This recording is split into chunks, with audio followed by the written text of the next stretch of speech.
السلام عليكم ومرحبا بكم. ان شاء الله تكونوا كامل بخير وبصحه جيده وانتم تشوفوا هذا الفيديو. اليوم البنات جبت لكم هذه الوصفه، هذه الحلوه الراقيه اللي كان عليها بزاف طلب، يعني من نهار حطيتها في الصفحه تاعي تاع الفيسبوك هما يقولوا لي ديري لنا الوصفه ديري لنا الوصفه.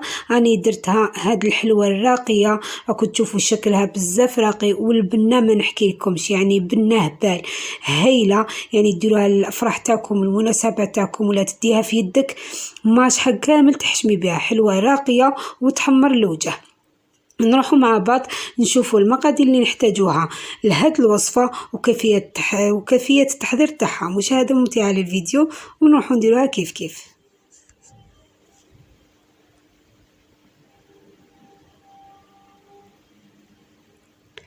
هنا نحط في ريسيبيون البنات، نحط 150 غرام تاع الزبده. راكم تشوفوا الزبده ماشي بزاف، 150 غرام برك تاع الزبده. نزيدوا عليها قرصه تاع الملح، ونزيدوا عليها مغرفه صغيره تاع لافاني ديروا بودره ولا سائله كيما حبيتوا، اللي ما فين تستعملوها ديروها. درت هنايا نص كاس تاع سكر غلاس، ما يعادل 3 مغارف، وندير هنايا 4 مغارف تاع الزيت. المغرفة اللي راكو تشوفوا بها اللي ناكلوا بها عادية، 4 مغارف يكونوا معمرين. وندير صفار بيضاء مع بيضة كاملة. هذو المكونات كامل البنات ديروهم بدرجة حرارة الغرفة باش تساعدكم الزبدة في الخدمة.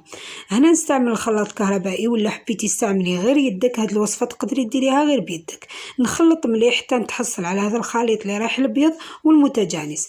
هنايا نزيد نص كاس تاع المايزينا او نشا، نزيد نخلطها هكذا غير شويه. ومن بعد هنايا خلاص ما نزيدش نستعمل الخلاط الكهربائي باش نبدا ندير في الفارينه. هنا البنات الفارينه على حساب الكميه اللي درتو، وعلى حساب النوع تاع الفارينه والنوع تاع الحبه تاع البيض. درت هنايا الكاس الاول تاع الفارينه، زدت عليه مغرفه صغيره تاع الخميره الكيميائيه. نبدا نطم هكذا غير بيدي، غير نطم البنات غير بالاصابع، ما نعجنش العجينه تاعي باش نتحصل على عجينه تكون طريه وتساعدني في الخدمه. هنا زدت الكاس الثاني تاع الفارينه، راكم تشوفوا راني غير نطم. ونزيد الكاس الثالث البنات بداو زيدوه غير بالعقل، يقدر يديلكم كامل الكاس ويقدر يديلكم قل ولا اكثر. هنايا تحصلت على هذه العجينه الطريه، راكم تشوفوا عجينه صابلي هايله وطريه. انا الكاس داهولي كامل، يعني لهذه الكميه دات لي 3 كيسان تاع الفارينه. هنا بلا ما نخليها ترتاح البنات، جبت هادو ليمون لاح ندير فيهم الحلوه تاعي. يعني كاين انواع بزاف تاع هذا النوع تاع هذا الليمون، النوع اللي عندكم واللي يساعدكم استعملوه. هنا جبت كمية صغيرة تاع العجين، ونبدأ نشكل العجينة تاعي في هاد الليمون.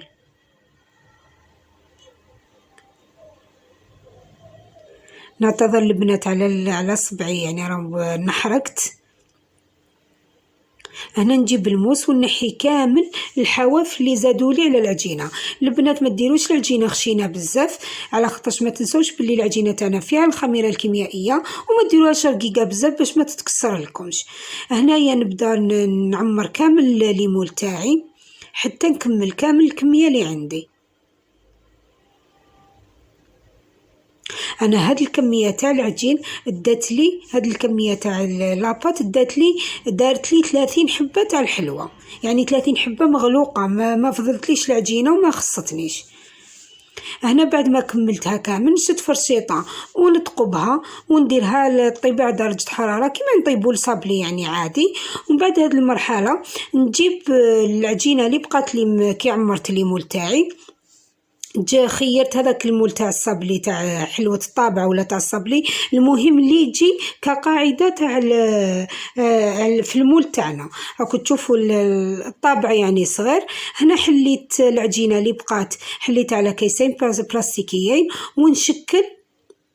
ونشكل دوائر هكذا حتى نكمل. هذا هو السمك تاع العجينه تاعي. ما ديروهاش البنات خشينه بزاف وما ديروهاش رقيقه حتى تتكسر لكم، يعني ديروها متوسطه على خاطرش حنديروها كقاعده برك. ومن بعد كي نكمل نديروها الطيب. هنا البنات كمرحله ثانيه انا رحت حنخدم الكراميل. ما نديش كراميل في الدار، كانت متوفرات لي غير الكابريس. درت هنايا 60 حبه تاع الكابريس، زدت عليهم 4 مغارف تاع الحليب و6 مغارف صغيره تاع الزبده. نديهم فوق النار البنات مع التحريك المستمر حتى تذوب لي هذيك الكابريس كامل ونتحصل على كراميل تكون ثقيله.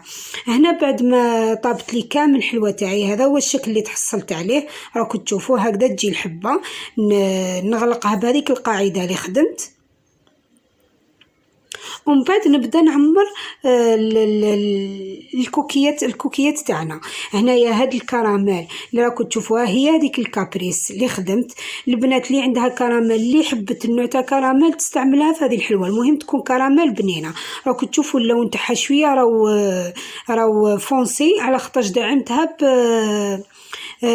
بالكراميل بعطر الكراميل باش يجيني الذوق احسن. هنا جبت كميه تاع المكسرات، انا حنعمرها بالجوز وانتي ثاني المكسرات ابدعي كما يقولوا. النوع اللي حبيتي ديري. درت كامل هكذا المكسرات البنات ما ترحوهمش، كسروهم غير بالموس. ومن بعد كملت كامل درت طبقات تاع المكسرات. ومن بعد هنايا جبت شوكولا تاع الطلاء كيف درتها في بوشادي باش تساعدني الخدمه برك. يعني لي بوشادي من الاحسن تشروهم البنات وتحطوهم في الدار على خاطرش يساعدوا بزاف في الخدمه. نعمر كما كنت تشوفوا الطبقه تاع شوكولاته الطلاء. يعني هاد الايامات راهو البرد، ذوبوها شويه في الكسرونه وخدموا بها عادي. ومن بعد البنات هنا بعد ما كملت كامل درت الطبقات اللي نحتاج. هنايا جبت هذيك القاعده تاع الصابلي اللي خدمت، درت لها برك شويه شوكولاته الطلاء ووزعتها هكذا بالمغرفه ولصقت من تحت هذوك لي صابلي تاعي وغلقت عليهم كما راكم تلاحظوا بهذا الشكل. يعني طريقه بسيطه وسهله واي وحده تقدر تخدمها حتى نكمل كامل الكميه. ومن بعد هنايا كي كملت كامل الكميه عمرتها. جبت هنايا 200 غرام تاع الشوكولا، زدت لهم 3 مغارف حتى ل4 مغارف تاع الزيت. البنات ذوبت شوكولا في حمام مائي عادي وزدت لها 4 مغارف تاع الزيت هنايا ما تخافوش الا زدتوا كميه شويه زياده على خاطرش رانا في الشتاء والشوكولا تنشف لنا. هنايا نقلاصيو الحلوه تاعنا، يعني كامل تعرفوا تقلاصيو الحلويات، يعني بطريقه سهله. نحطوها في الفرشيطه ونبداو نفرغوا عليها شوكولا من الفوق عادي. انا البنات درت نوعين، درت شوكولا بالحليب ودرت شوكولا بيضاء. يعني مع الاخر دوك تشوفوا النتيجه تاعهم في زوج كيفاش جاو.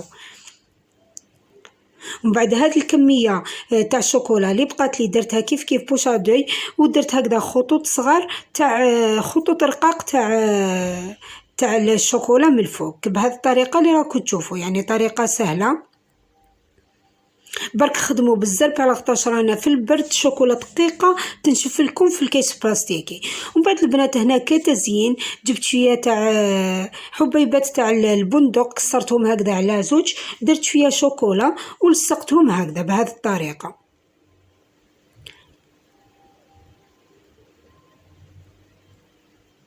البنات انا ما نحبش نزين الحلويات بهذوك الورود اللي ما ينتكلوش. من الاحسن انكم تزينوا بحاجات تاكلوهم.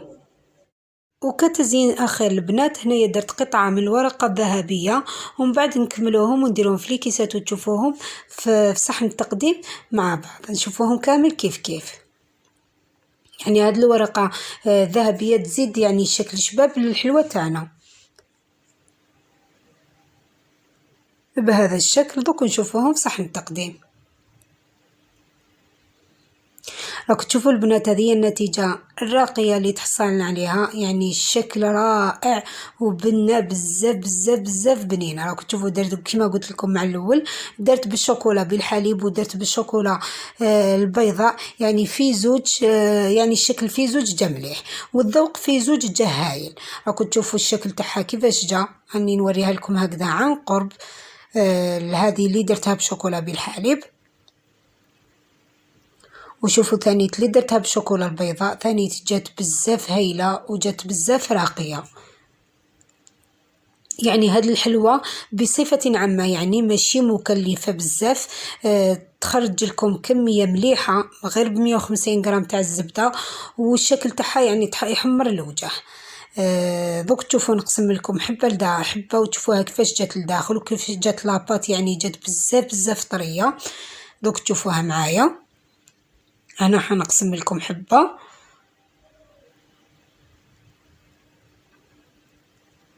شوفوا البنات يعني جات هايلة، راكم تشوفوا الطبقات كيفاش جاو مع كيران البرد، ما الشوكولا ما ذابتليش يعني ما ساحتليش بزاف. وهذاك الذوق تاع الجوز والمكسرات اللي حنديروهم لداخل يزيد لها بنة على بنة، ولاباط جات هايله وتذوب في الفم. نتمنى هذه الوصفه تكون عجبتكم، واذا عجبتكم ما تنسوش الاشتراك في القناه وتفعيل الجرس ليصلكم الجديد، ودمتم